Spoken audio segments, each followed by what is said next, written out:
Assalamu alaikum, Sheikh.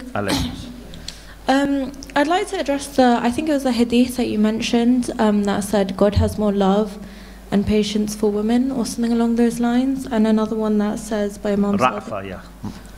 More Ra'fa. And the one by Imam Sadiq that says most of good is with women. Yeah.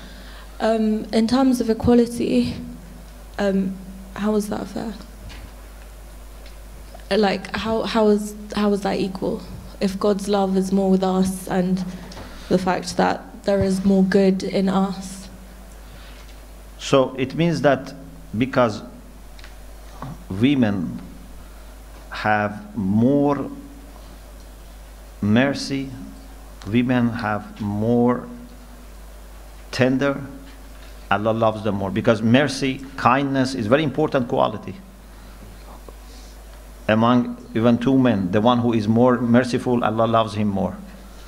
So between men and women, women are more merciful, more kind. Yeah? Less selfish. Normally, a woman is less selfish than a man. So Allah loves them more. So were men not also given good qualities that they were better in? So men have potential. They can become very good and very kind, and Allah can love them. But just by birth, when I was in Italy a few days ago, I had an interview, inshallah will be published soon.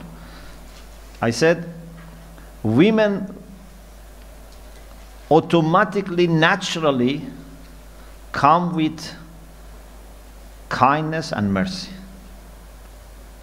But men have to achieve it. This is why a daughter is rahmah, son is ni'mah. A daughter automatically is good. You should just be sure that you don't, harm it, you don't damage it. Yeah? Otherwise, a flower. A boy, you don't know, it's a flower, it's what? You have to be training. It's very, very unknown. Men are, can be very good, but men need really tarbiyah. But then, wouldn't men argue that that's not fair, that women were initially made good? Wouldn't men argue? No one has any right over God, so we cannot, say to Allah, why you didn't create us women? But we should appreciate what Allah has given us. But to be honest, if we really knew, we should all ask Allah, why you didn't create us women? Because to be a woman is a merit. Yes. Just one second. Assalamu alaikum. Salam. Sheikh, but I've obviously read in one of the quotes of Imam Ali saying that because of inheritance, why did Imam Ali say naqisul akal? That for naqisul iman, because of sometimes prayers and fasts, she misses. So why would Imam Ali say that when we clearly know the reason for the inheritance was, as we know it, because of course they have no more obligations than the men. So that's not for inheritance. What was that? That is for witnessing. Oh, witnessing. Yeah. Sorry. So if doesn't it slightly contradict to just what Allah said with regard to women? No. In what sense? Because here it doesn't mean intelligence. It means social information. So because in the past women used to be not well educated, not to have social experiences. So therefore for them to be a person who despite all these things is very wise and can give opinion about social matters was very rare. Yeah, unlike women of Ahlul Bayt. You see, women of Ahlul Bayt were well educated, were aware of politics, of everything. But not all women. Many women in that time, they only knew about home. Therefore, they didn't have that experience, and and Islam also doesn't want to put pressure. So says, okay, don't offer witnesses if, for example, you don't want. But this doesn't mean that it has to be like this. It's very wrong to think that women are less intelligent. No, I didn't mean it. It's just I was trying to. Yeah, I'm saying in general, yeah. So, we say acquired aql. Acquired aql is based on experience. Even two men, if one has no experience, has never lived in society, has never traveled, and has always been, in one place, he doesn't have that aql of social life.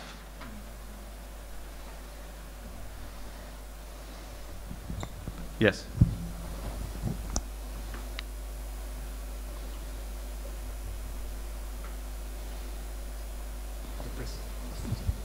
Assalamu Salam. alaikum. If we look at today's society, it's very different for women now than it was at the time of the Prophet. So, in terms of the double witnessing and in terms of... Actually, I have a specific question about inheritance as well. But can we say that certain things are no longer applicable now that would have been then? Like, for example, needing two women to sight the moon instead of one man. Like, is that applicable now? It's possible. This is the role of ijtihad. Because the mujtahid has to understand what is the reason for this ruling. Sometimes we can be almost sure that this is the reason, but we are not 100% sure. So we have to be careful. For example, we know that when a woman is divorced, should observe iddah. And perhaps 90% or even more of the reason is because if she's in case pregnant, it will be obvious. But if someone says, today we must change this law because by some tests and examinations we can be sure. Are you able to say we changed the law? No. Although we can guess that maybe 90%, 95% of the reason was this, but still we cannot change the law easily. But if a faqih is 100% sure, he can do it. So we know 90% or even more, some of these rulings could be because of some situations. But still we cannot change it. Because in law you have to go by the letter. In any society, even today, in any society, if they have a law of 500 years ago, they go by the letters. Okay? But you should be able to understand and appreciate the philosophy behind it, okay, as a general pattern. And then specifically on inheritance, again, in our society, it's very difficult for a family to live on one income only. So the responsibility is on both the mother and the father to provide for the family. And now if, say, you've got a single mother, for example, who's got 3 children, can you still say, again, that she's got liability for the children? So can you say that inheritance is... These are exceptional cases. And is there like space to change that for exceptional cases? If it becomes common, maybe. But there are, like for example, we say in motorway maximum speed is 70 miles. You say, no, I am in hurry, I have to go faster. Or you say, for example, I am a very good driver, I can, be driving 80 miles. We say, sorry, we know that there are differences, but law cannot be changed based on personal cases. We consider a general, condition, and we make the law. Now, for example, for how many years this is the maximum speed? I don't know, maybe tens of years, huh? 56, since 1956. 1956, but now the cars are much improved. The brake, the steer, everything, yeah? But still we keep it. So law cannot be changed easily. We should consider the average for some, but if a time comes that really situation changes, if a time comes that, God forbids, women are responsible and men are not responsible, then that's different. Maybe we change the law. But hopefully this remains the case, that men are responsible. Don't put pressure on women. Women should be willing to contribute, but not forced to contribute. Unfortunately, little by little what happens, social norms change. If some women don't work, then some other people look at them, oh, you are only working at home? You are only looking after your children? Why you don't, make money? This is not good. If someone is willing, it's okay, but we should not underestimate a woman work at home with children. So we have to observe this. There was a question?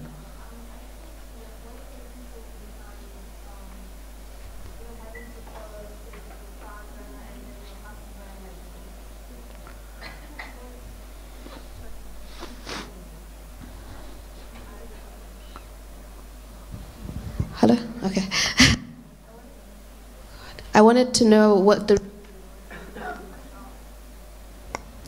reasoning was behind, first following your father, then following your husband. If they tell you you can go out, you go out. If they tell you don't, then you can't. Because a lot of the times men abuse that, and they probably have done so in the past and probably will do so in the future. And I know that's their personal thing. That's not, Islam doesn't allow them to abuse it. But they do. So, I mean, men don't have any such restrictions, whereas women do. So I understand that it's totally fine, but what is the reasoning behind it? Do we know? With respect to the father, it's for both men and women. Even if you are a marja, you have to listen to your father. One of great ulama went to Tehran to see his father. His father said, stay one more day with me. And he had to cancel his lectures in Qom. So listening to father or mother is not for girl, it's for man. Even if he has himself family or children, you have to listen to your father or mother. When it comes to husband and wife, the general rule is that wife, if goes out, would be with the consent of the husband. But if the husband is denying obligatory things or is becoming not reasonable, then here Hakim Shar can interfere. For example, someone needs education and husband says no,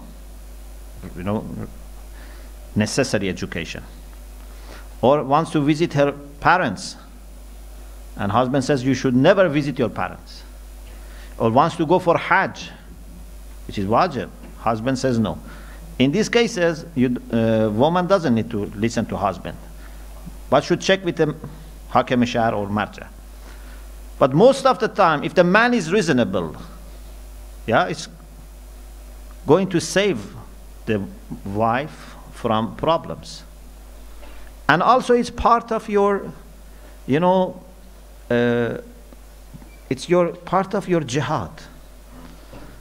For men, jihad is much more difficult because they have to go to the battlefield.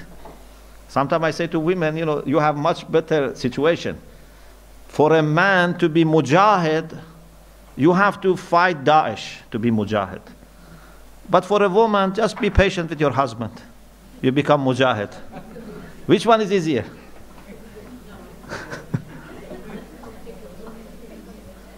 You are at your own home, you have all the facilities, and still you are mujahid.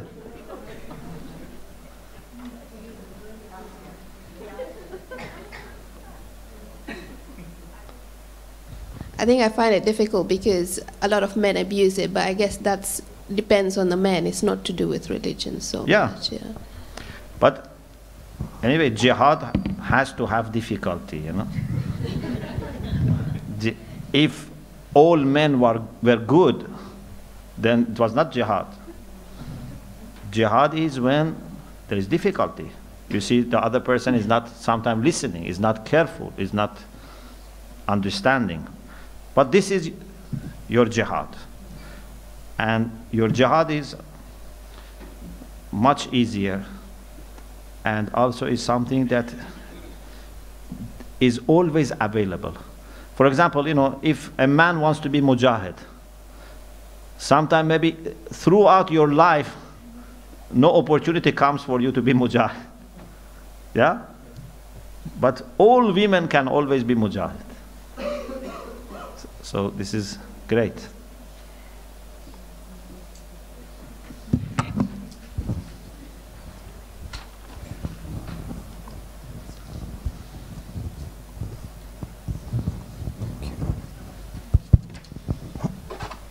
Assalamu alaikum, everyone. Alaykum assalam. You know, usually on Tuesdays when I get home, I advise my wife, you must catch up with Sheikh's lecture. I think today, I'll give it a pass.